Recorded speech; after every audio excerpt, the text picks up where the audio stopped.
December 1943. Camp Aliceville, Alabama. The American mess hall officer's request hung in the air like the smoke from a distant artillery strike. Sergeant Karl Mueller, former chef to the officers of the 15th Panzer Division, stood motionless, his face a landscape of disbelief. The American captain had just asked him to prepare a traditional German Christmas dinner for all 3,000 German prisoners in the camp.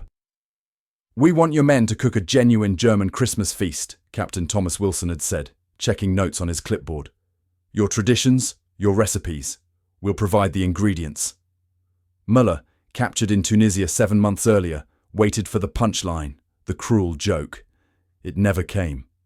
In his 18 years as a professional chef and 4 years serving the Wehrmacht, he had never faced such a bewildering request.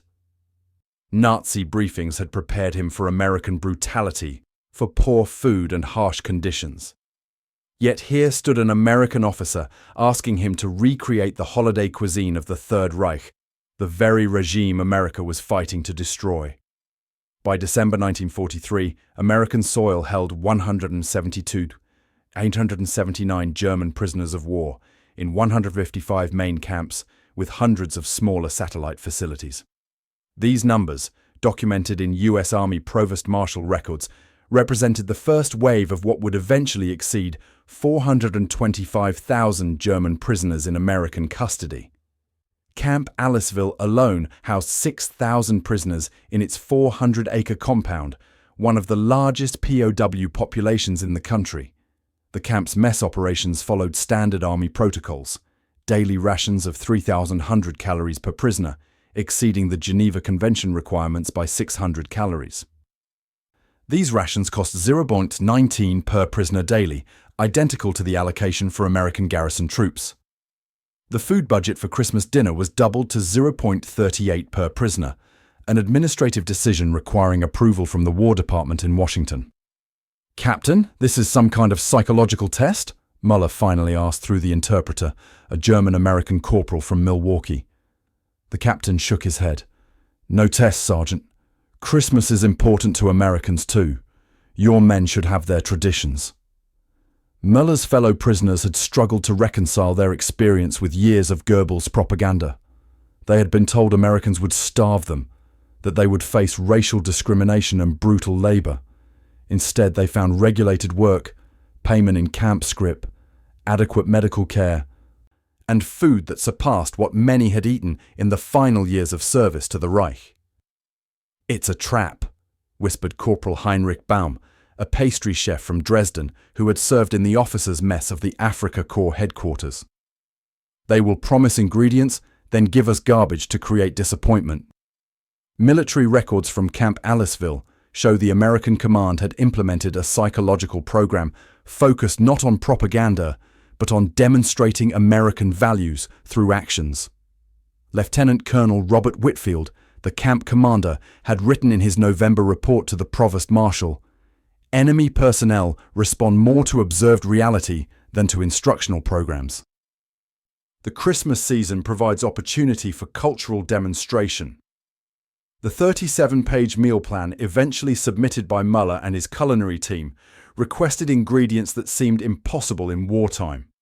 350 pounds of flour for Christ-stolen bread, 175 pounds of butter, 120 pounds of almonds, 240 pounds of raisins, plus spices unavailable in many American households.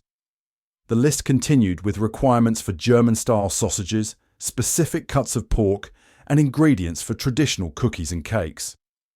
The document, preserved in National Archives records, represents one of the most detailed German holiday menu plans of the war period. Mueller faced division among his 27 culinary staff. Some viewed cooperation as betrayal of the fatherland. Others saw practical advantage in improved conditions. Records from the camp's security logs show increased tension in barracks discussions, with heated debates about whether participating constituted collaboration. "If we refuse this, the Americans eat well for Christmas while we get standard rations," argued Hans Pfeiffer, formerly a hotel chef in Hamburg. "If we accept, we maintain dignity through our cultural traditions." The notification that the American command had approved the entire request list created the first major crack in the ideological armor of many prisoners. A supply officer informed Mueller that ingredients would arrive 1 week before Christmas, trucked in from military warehouses in Birmingham and Atlanta, with specialty items coming from as far as Chicago. Across the compound, news spread that the Americans had not only permitted, but encouraged a traditional German Christmas. For men separated from families, having received news of bombing in their hometowns, facing their first Christmas in captivity, this unexpected cultural respect created confusion more powerful than any re-education lecture. 3 days later, Mueller submitted his kitchen staff roster. 24 of 27 culinary prisoners volunteered. The 3 who refused were not punished, contradicting years of conditioning under Nazi discipline. This small decision, allowing dissenters their position without consequence, demonstrated an alien concept to men raised in the Third Reich's conformist system: respect for individual choice. As the approval document circulated among prisoners, one sentence particularly stunned them. Captain Wilson had written, "The maintenance of enemy personnel cultural traditions represents American principles even during wartime." This notion that principles applied even to enemies contradicted fundamental Nazi ideology about strength and weakness. By December 15th, as ingredients began arriving at the camp quartermaster's warehouse, what had begun as confusion evolved into the first tender shoots of respect. The Christmas dinner request had planted a seed that would eventually grow into the most effective psychological transformation program of the war, one founded not on propaganda, but on the simple power of cultural dignity offered to men who had been taught that America would offer only cruelty. Before the Afrika Korps, before the Wehrmacht, Karl Mueller had trained at Berlin's Hotel Adlon, where kings and diplomats dined beneath crystal chandeliers. His journey from culinary apprentice to military chef had followed a distinctly German path of precise technique and rigorous standards. Among the 24 volunteers for the Christmas dinner project, 17 had professional culinary training. 3 had worked in Michelin-starred restaurants before Hitler's rise to power redirected their talents to military kitchens. 1, Ernst Lehmann, had served as personal chef to Field Marshal Rommel during the North African campaign, preparing meals from limited supplies in the punishing desert climate. "We cooked from nothing in the desert," Lehmann told Mueller as they toured Camp Aliceville's mess facilities. "Remember the Christmas at Mercer Brega? 3 cans of vegetables for 40 officers." The American camp kitchen overwhelmed them with its industrial capacity. 10 Garland commercial ranges with 12 burners each, 4 Baker's Pride double-deck ovens, 6 Hobart 80-quart mixers. Walk-in refrigeration units maintaining a constant 38 degrees Fahrenheit, regardless of Alabama's fluctuating December temperatures. The equipment manifest, documented in 1943 Army Quartermaster records, listed kitchen assets valued at $42,315, approximately $658,000 in 2025 dollars, serving a facility designed to operate at full capacity during global conflict. The contrast with field kitchens of the Afrika Korps struck the German cooks like physical blows. Their final Christmas in service to the Wehrmacht had been prepared on makeshift equipment using hoarded rations, each gram carefully allocated. Hans Weber, a baker from Munich, ran his fingers across the stainless steel work tables extending 60 feet along the kitchen's north wall. "Mein Gott, I haven't seen this much metal not made into weapons since 1938. American supply systems added another layer of bewilderment. While German military supply chains had stretched and finally broken across Russia and North Africa, the American quartermaster seemed untroubled by the special requisition for Christmas dinner. Captain Wilson introduced the Germans to Master Sergeant Frank Donovan, the mess supply coordinator, who arrived with inventory ledgers containing 1,200 available food items. The German cooks, accustomed to critical shortages of even basic ingredients, examined the computerized IBM punch card system that tracked camp provisions with mechanical precision. "Choose what you need," Donovan said through the interpreter. "If it's not in regular inventory, we'll special order. You have a 1,140 allocation for the meal." The 24 German culinary professionals gathered that evening in their barracks to reconcile tradition with available materials. Their initial request list had reflected hope rather than expectation. Now they faced the challenge of authenticity with American ingredients. Christstollen required specific flour compositions uncommon in American baking. Lebkuchen needed honey with particular floral notes. Rouladen demanded a certain cut of beef rarely used in American cuisine. Americans don't understand Christmas food means memory, not just taste, said Rudolf Schmidt, formerly pastry chef at Frankfurt's Frankfurter Hof Hotel. My grandmother's stolen recipe uses almonds sliced so thin you see light through them. American almonds come pre-sliced too thick. The adaptation process revealed cultural differences extending beyond ingredients. American commercial kitchens emphasized efficiency and standardization. German culinary tradition valued precision and regional variation. When Mueller requested separate preparation areas for each distinctive Christmas cookie type to prevent flavor contamination, American kitchen supervisors initially balked at the inefficiency. Military records document the compromise. American efficiency would apply to logistics and procurement. German precision would govern the actual cooking process. This hybridized approach later influenced post-war international commercial kitchen designs. The menu planning required cross-cultural negotiation. Traditional German Christmas roasts used pork cuts unfamiliar to American butchers. The Germans sketched diagrams for sauerbraten preparation. Americans suggested substituting ingredients for items impossible to procure during wartime. Together, they created a 37-page document translated into both languages, containing recipes, preparation schedules, and serving protocols. By December 18th, the ingredients began arriving. Flour came in 100-pound cotton sacks emblazoned with "Enriched Pillsbury Mills, Minneapolis." Butter arrived in 32-pound blocks, each wrapped in wax paper bearing the USDA Grade AA inspection stamp. Raisins, almonds, and hazelnuts came in wooden crates stenciled with California origin markers. The German cooks, who had witnessed their homeland's descent into critical food shortages, watched silently as American GIs unloaded quantities of ingredients that German civilians hadn't seen since before the war. "One truck," whispered Heinrich Baum as the third delivery vehicle arrived. "This single truck carries more sugar than my entire district in Dresden received monthly in 1942. The abundance sparked existential crisis among some prisoners. If America could spare these resources for enemy prisoners while fighting a two-front global war, what did this reveal about Germany's true position? What did it mean that the Christmas feast planned for POWs would exceed what many German officers could expect on the Eastern Front? The test batch of Christstollen produced on December 20th created a pivotal moment. Using Mueller's family recipe from Saxony, the bakers produced 3 trial loaves of the traditional Christmas bread. The rich, buttery aroma filled the cavernous kitchen, drawing American guards who had never encountered the distinctive combination of cardamom, nutmeg, candied fruit, and almond paste.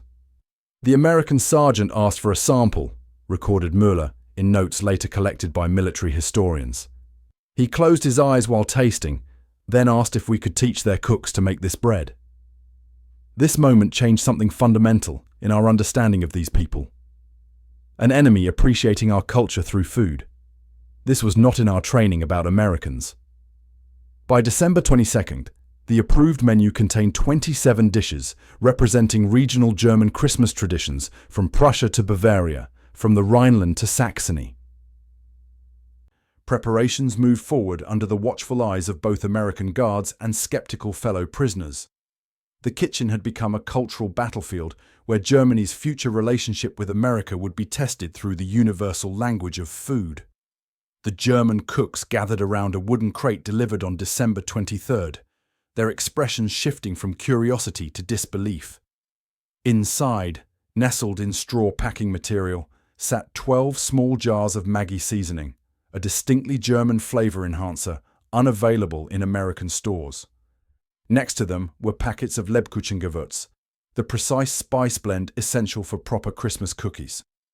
The manifest attached to the crate showed these items had been sourced from a German delicatessen in Milwaukee.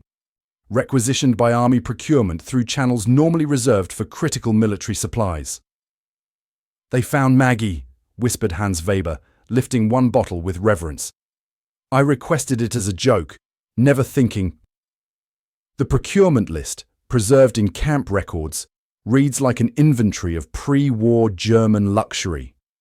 32 pounds of marzipan paste, 18 varieties of nuts including the specific green pistachios traditionally used for Dresden Stollen, 5 pounds of candied orange peel, 7 pounds of candied lemon, 16 pounds of candied ginger, and even 12 bottles of Kirsch for authentic Black Forest cherry sauce. Each item represented not just ingredients but memories of homeland Christmas celebrations now impossible in war-ravaged Germany. For American supply officers, this procurement represented standard operating procedure. Military logistics routinely moved thousands of tons of materials across continents. For the German prisoners, each arriving ingredient demonstrated a reality that contradicted years of propaganda.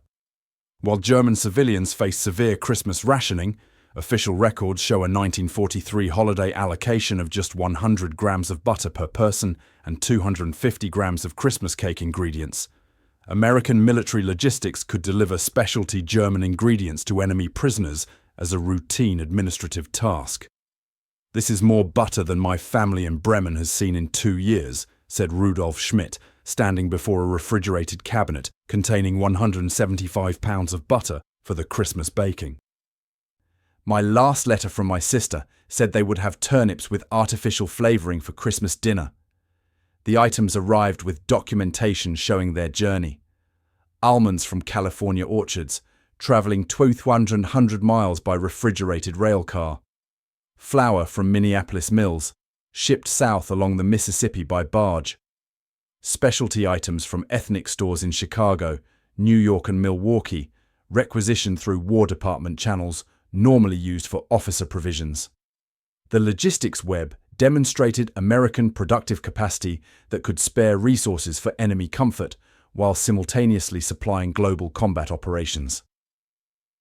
On December 23rd, Camp Commander Colonel Whitfield visited the kitchen during preparation. Military records document his inspection tour, noting his conversation with Mueller about traditional German Christmas cooking techniques. The colonel's adjutant recorded his comment, "Interesting that our enemies maintain such dedication to precision in their cultural traditions. Perhaps this explains both their military effectiveness and cultural blindness." Working in 3 shifts, the German culinary team converted the American ingredients into dishes carrying the memory of homeland. Potato dumplings took shape under hands that had once prepared them in Berlin restaurants. Spiced wine simmered according to recipes passed through Bavarian family generations. Christmas cookies emerged from ovens in precisely the same shapes that German children would recognize, though the children in Germany that Christmas would see few, if any, such treats. Military Observer reports noted the psychological transformation occurring through the cooking process. Initial suspicion gave way to professional focus, then to expressions of pride as the German cooks showcased their cultural heritage. American guards, initially maintaining formal distance, began asking questions about preparations, sharing stories of their own family Christmas food traditions. The kitchen became an unexpected zone of cultural exchange. "The Americans taste-tested our Lebkuchen," recorded Mueller in his journal, later preserved in historical archives. "Their cook said his grandmother from Darmstadt made similar cookies. This seemed impossible, that enemies could share memories through food." For many German POWs, this provisioning miracle forced confrontation with uncomfortable questions. If America could provide such abundance to prisoners while fighting a global war, what did this reveal about Germany's true position? What did it mean that their Christmas dinner in captivity would surpass what their families would experience in the supposedly superior Reich? Technical challenges emerged. American ovens operated at different temperatures than German equipment. Measurements required conversion from metric to imperial units. Gas pressure in American stoves produced more intense heat than the German cooks had experienced. Each adaptation required cross-cultural communication, with American kitchen staff working alongside prisoners to adjust techniques. The most profound moment came on Christmas Eve morning, when the final special item arrived: handmade wooden springle molds for imprinting traditional German cookies. These intricate carvings, showing Christmas scenes and symbols, had been crafted by German-American woodworkers in Cincinnati after the camp commander contacted a Lutheran church there. The molds arrived with a note in German. From one German family to another, Christmas transcends war. Mueller held the molds with trembling hands. "This changes everything," he told his team. "They see us as people, not just enemies." By afternoon on December 24th, preparation had reached final stages. Roasts rested, Stollen cooled on racks, cookie tins filled with traditional varieties, Zimtstern, Vanillekipferl, Pfeffernüsse, Lebkuchen, each perfectly executed, according to regional German traditions. The kitchen filled with aromas that transported the prisoners across the Atlantic to Christmas memories from peacetime. As the preparation concluded, Mueller assembled his culinary team. 24 men who had entered the project with suspicion now stood differently. Professionals who had successfully executed their craft under unexpected circumstances. The kitchen that had initially seemed an alien American industrial space now held the familiar sense of German Christmas. "Tomorrow," Mueller told his team, "we serve not just food, but memory. Not just a meal, but dignity. The Americans have given us ingredients, but what we have created is German. This is our victory, to remain ourselves even here." Outside the kitchen, American guards and German prisoners alike detected the unmistakable aromas of Christmas, triggering memories of holiday celebrations that transcended the barbed wire and guard towers of their current reality. Christmas Day, 1943. Camp Aliceville, Alabama. The morning dawned clear and cold, with temperatures hovering at 38 degrees Fahrenheit, unseasonably chilly for Alabama, but reminiscent of German Decembers. By 6 a.m., Karl Mueller's culinary team had returned to the kitchens to complete the final preparations for the meal scheduled to begin at noon.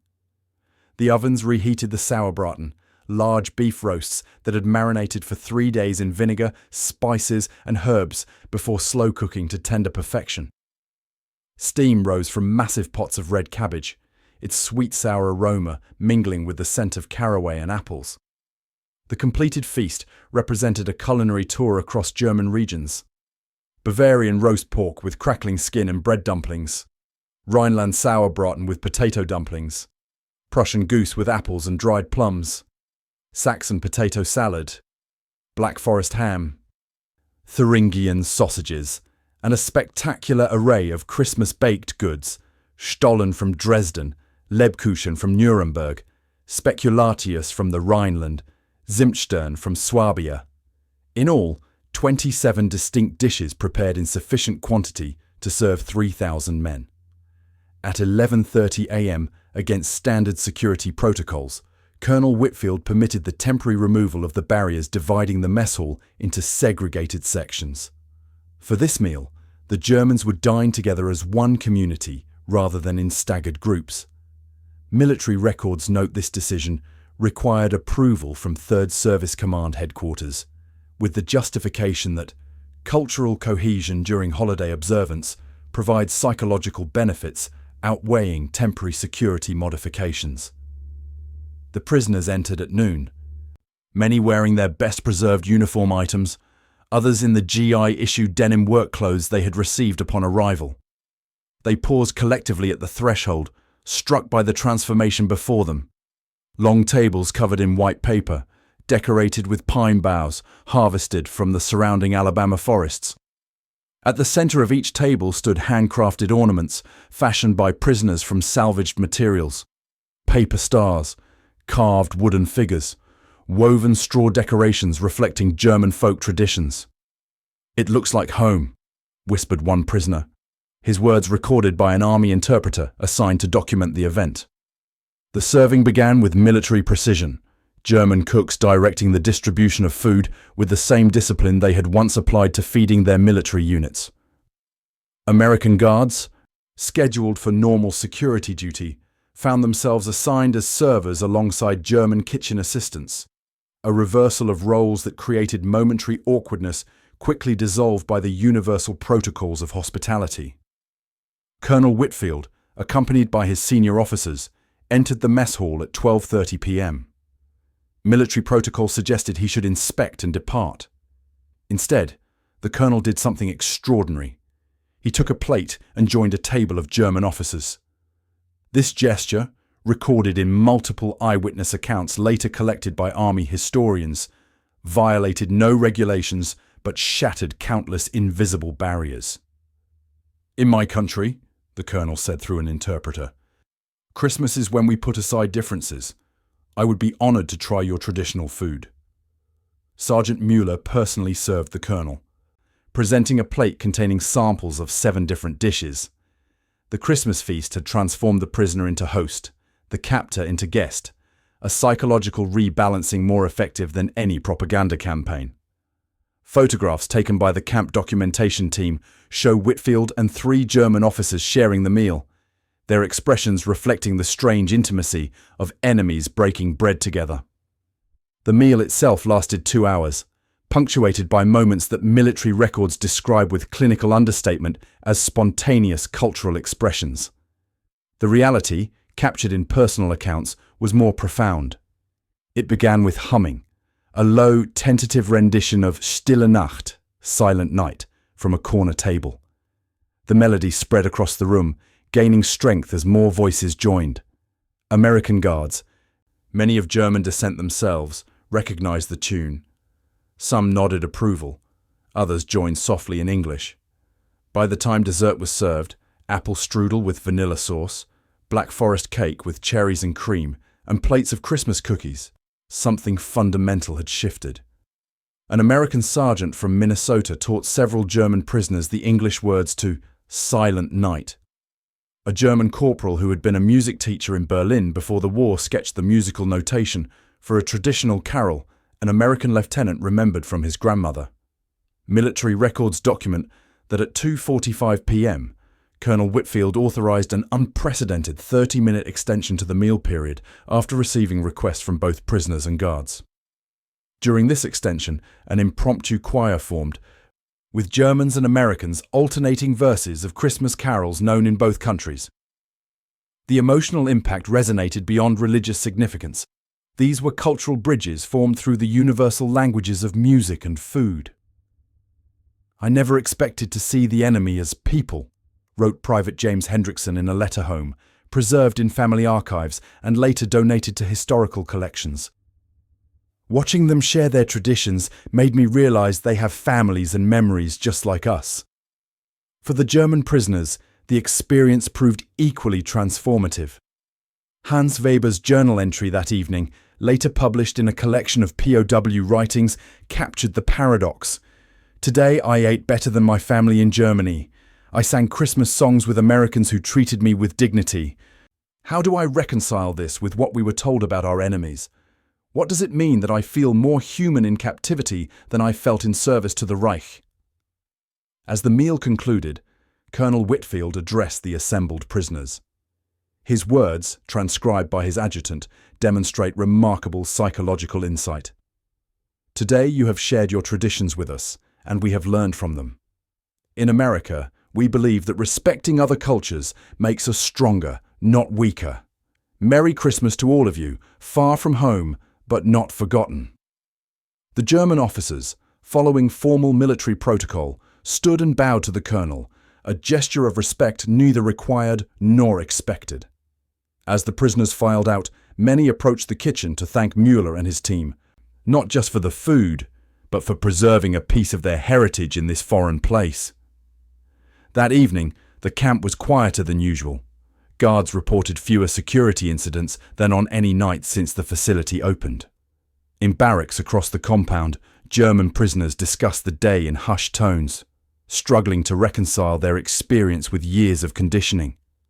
The Christmas dinner had accomplished what no re-education film or propaganda lecture could achieve. It had created doubt about fundamental assumptions through the irrefutable evidence of lived experience. News of the Camp Aliceville Christmas dinner spread through the American POW camp system with remarkable speed. Military communication channels carried Colonel Whitfield's detailed after-action report to the Provost Marshal General's office in Washington.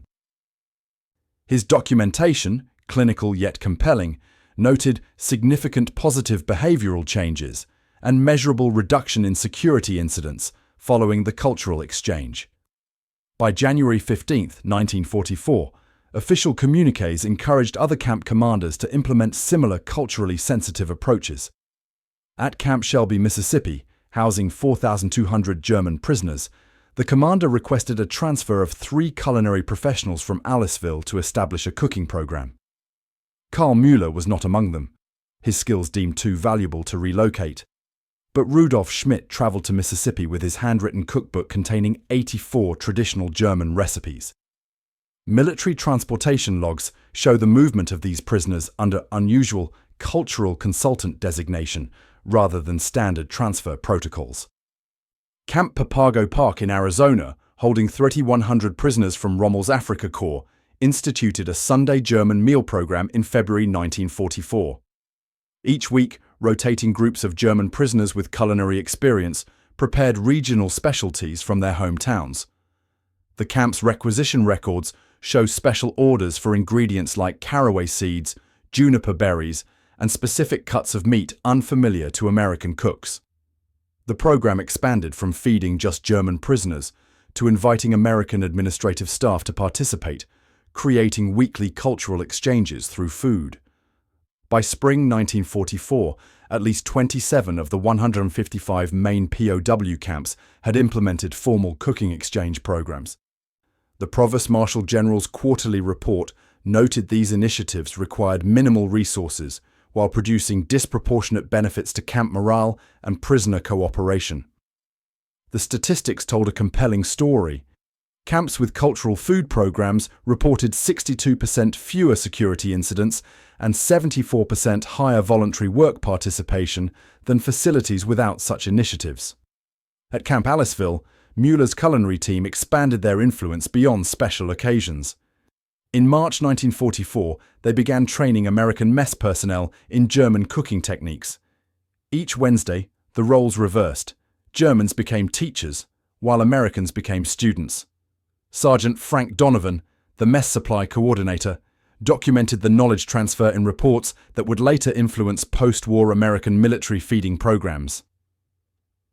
The German emphasis on reducing waste while maximizing flavor represents a significant efficiency improvement, Donovan wrote.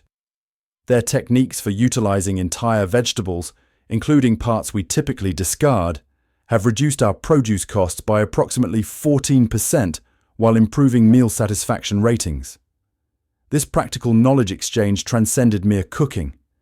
It represented a fundamental reframing of the prisoner-captor relationship. Germans contributed valuable skills rather than remaining passive recipients of American provisions. The psychological impact proved significant. Prisoners experienced agency and professional pride even within confinement. Their cultural knowledge held value recognized by their captors. By summer 1944, as Allied forces pushed into France following D-Day, the culinary exchange programs expanded to include German regional celebrations beyond Christmas. Camp Hearn in Texas commemorated German harvest traditions in August. Camp Clinton in Mississippi held a German beer festival using low-alcohol brew, produced under supervision in the camp's bakery. Camp Wheeler in Georgia incorporated German bread-baking techniques into daily operations after prisoners demonstrated superior methods for resource conservation. The American military, always pragmatic, recognized multiple benefits. Major Robert Allison, a psychological operations specialist who toured several camps, reported to the War Department. These cultural initiatives achieve multiple strategic objectives. They increase prisoner productivity, reduce security concerns, gather cultural intelligence, and demonstrate American values more effectively than direct propaganda. The numbers supported his assessment. Work productivity in camps with cultural programs averaged 93% of comparable civilian labor, while camps without such initiatives averaged 76%. More striking were the documented attitude shifts. A confidential survey of 1,200 German prisoners conducted by Army intelligence in October 1944 revealed that 63% of participants in cultural exchange programs reported significantly improved perception of American society, compared to only 28% of non-participants. As 1944 progressed, the culinary exchange spread beyond prison camp boundaries. Local newspapers reported on German cooking demonstrations in communities surrounding the camps. The Birmingham News featured a front-page story on traditional German bread-making techniques demonstrated by Camp Aliceville prisoners at the county fair.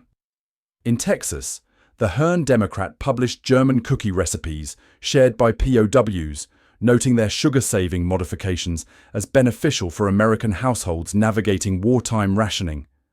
Military records document that by Christmas 1944, 48 POW camps implemented German holiday meal programs. The War Department allocated $42,000 in special provisions, approximately $651,000 in 2025 dollars, recognizing the psychological return on investment far outweighed the financial cost. Unlike the previous year's novelty, these 1944 celebrations built on established relationships and expectations. In Aliceville, Mueller's second Christmas dinner expanded to include American elements alongside German traditions. His menu, preserved in camp records, listed roast turkey with cranberry sauce alongside sauerbraten, pumpkin pie beside stollen. This culinary integration reflected deeper connections formed throughout the year. The American guards no longer viewed the meal as an exotic foreign display, but as a shared tradition they had helped evolve.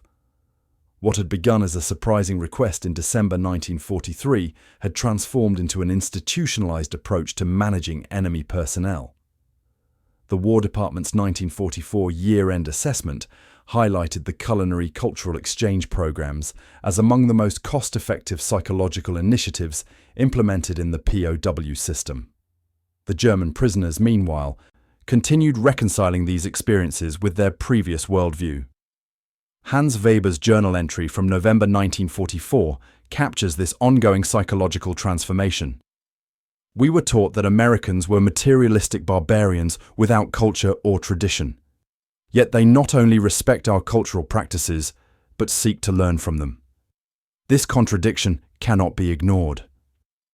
As 1944 ended and 1945 began, with Allied victory increasingly certain, the cooking exchange programs took on additional significance. They became not just management tools for current prisoners, but preparation for post-war reconstruction.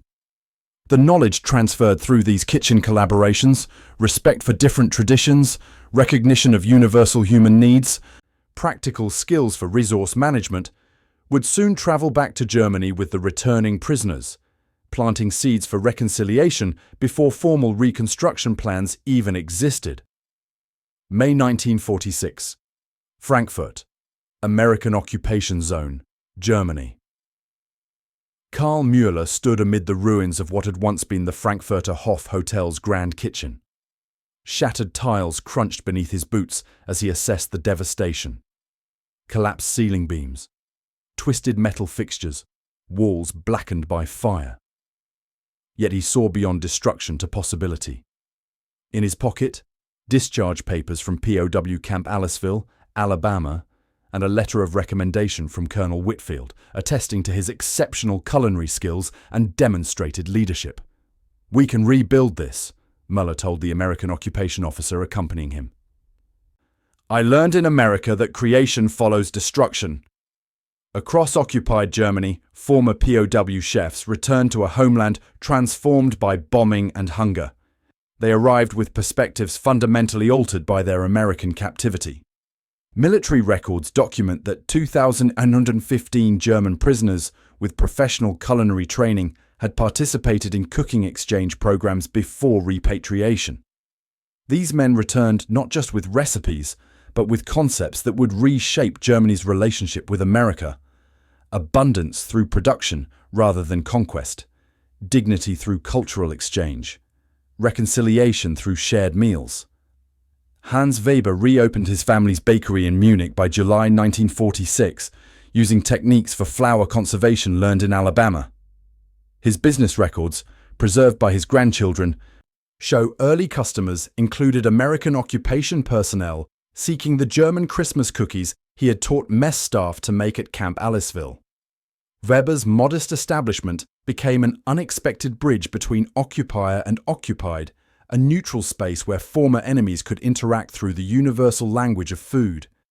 In Hamburg, Ernst Lehmann, who had once prepared field meals for Rommel's staff, opened Café America in October 1946, serving a unique fusion of German traditions and American influences. His menu, preserved in the Hamburg City Archives, offered traditional sauerbraten alongside Alabama pecan pie, a dessert he had learned from a guard's mother who had visited Camp McCain in Mississippi.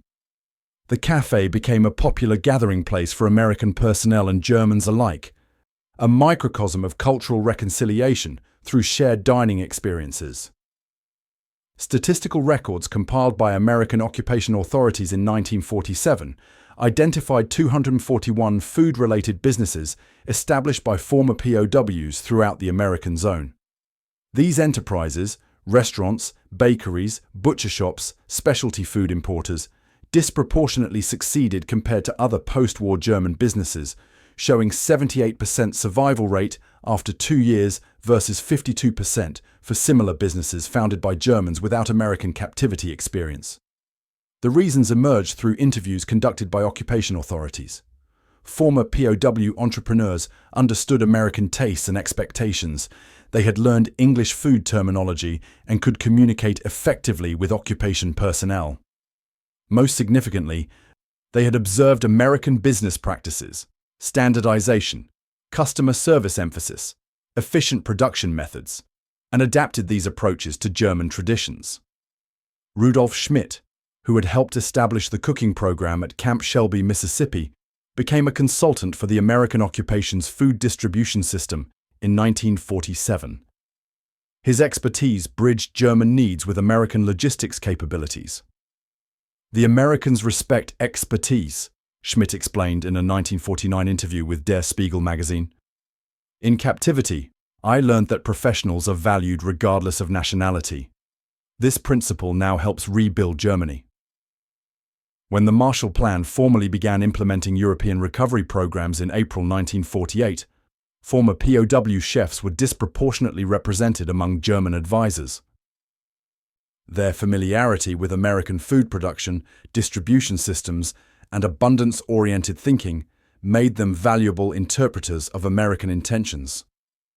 27 former culinary prisoners served on regional food security committees, helping transform occupation assistance into partnership. In American households, meanwhile, German cooking traditions introduced by POW exchange programs persisted beyond the war. The recipe for Lebkuchen cookies, demonstrated by Mueller's team at the 1944 Alabama State Fair, appeared in the Birmingham Junior League Cookbook in 1950. Church community cookbooks across regions that had hosted POW camps included German specialties learned through cultural exchanges, sauerbraten in Missouri, potato dumplings in Oklahoma, Black Forest cake in Texas. The psychological transformation that began with Christmas Dinner, 1943, ultimately traveled in both directions. Americans who had participated in culinary exchanges returned from military service with appreciation for German food traditions. Germans who had experienced American abundance applied its lessons to Reconstruction. The formal policies of occupation and Marshall Plan assistance operated alongside these personal connections formed through shared meals. By 1955, as West Germany regained sovereignty and joined NATO, the landscape of German-American relations had been transformed at both diplomatic and personal levels. In Frankfurt, Mueller's reconstructed restaurant hosted a 10th anniversary dinner commemorating the Christmas meal at Camp Aliceville. His guest list, preserved in personal papers later donated to historical collections, included 5 former American guards and 3 occupation officials, alongside his German culinary team from captivity. We gather today, not as former enemies, but as friends who learn to see each other's humanity through food, Mueller said in his remarks, translated by the same interpreter who had facilitated the original Christmas dinner request 12 years earlier. What began as an unexpected question about Christmas cookies became a bridge between nations. The most enduring legacy emerged not through official programs, but through family traditions. Anna Schmidt of Cincinnati, Ohio, still bakes Christmas cookies using the recipe her grandfather, Private James Hendrickson, brought home from guard duty at Camp Aliceville. The recipe came from Rudolf Schmidt, no relation, who had shared it during the Christmas exchange of 1943. For 70 years, these cookies have connected two families separated by an ocean, but joined by a wartime moment of humanity. My grandfather always said these cookies taught him more about peace than any treaty, Anna explained in a 2023 oral history project documenting cross-cultural food traditions. He said watching prisoners recreate their homeland traditions in captivity showed him that preserving culture is as important as preserving life. This personal connection multiplied across thousands of families touched by the POW cooking exchanges. Military records document that approximately 32,000 American military personnel participated in formal cultural food programs with German prisoners. Each carried those experiences home to families and communities, creating ripple effects that transcended official policies. The German Christmas dinner that once stunned American guards with its unfamiliar traditions has become part of America's multicultural heritage. Christstollen appears in American bakeries each December. Lebkuchen cookies feature in holiday assortments.